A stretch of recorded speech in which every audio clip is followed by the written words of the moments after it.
जदि आपण LPG gas व्यवहार करुँच ताले सावधान हो जातु। तो पेट्रोलियम मंत्रालय तरफ गोटे नोटिफिकेशन आसी सारी जो मानकर एलपीजी कनेक्शन अच्छी तांकर ई केवाईसी करवा मैंडेटरी। सी जदि ई केवाईसी न करुँच तांकर एलपीजी कनेक्शनटा कटि जाई पारे, कटि जीव मध्य।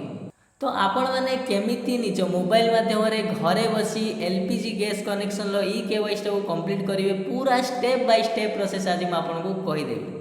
देखो टोटाल आमर तीन टा गैस एजेंसी अच्छी, गोटे है इंडियन ऑयल, आउटे हूँ भारत पेट्रोलियम, आउटे HP gas.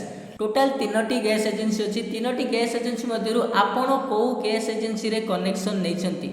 Fast of all आप प्ले स्टोर ओपन करेंगे। आपड़ जब एचपी रे नहीं तो एचपी एप्लिकेशन टाक डाउनलोड करदे। जदि आप भारत पेट्रोलियम नहीं तो भारत बीपीसीएल एप्लिकेशन गोटे अच्छी से डाउनलोड करदे। जदि आपण इंडियन गैस एजेंसी नहीं आप इंडियन ऑयल एप्लिकेशन टाक डाउनलोड करदे। प्लस ता सहित आधार फेस आरडी गोटे एप्लिकेशन अच्छी से एप्लिकेशन टाक डाउनलोड करेंगे। भाई सिंपल प्रोसेस भाई आपंकर जो गैस एजेंसी सहित कनेक्शन अच्छी से एप्लिकेशन टाक फास्ट ऑफ ऑल ओपन करदे। ओपन कलापर से रजिस्टर मोबाइल नंबर देवे। मोबाइल नंबर देलापर आपंकर फेस ऑथेंटिकेशन हम गोटे फेस ऑथेंटिकेशन गोटे आप करदे।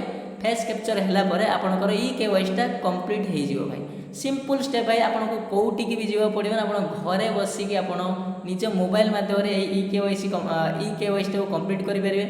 तो जो मैंने सब एलपीजी गैस कनेक्शन ई केवाईसीटा कर देते बहुत भल कथा। आउ जो मैंने करना भाई जल्दी जल्दी कर दिंतु ना आप गैस कनेक्शन कटि जाई पारे। तो वीडियोटा को जिते हो पार टे सेयार करदे, कहार ना कहार हेल्प हो।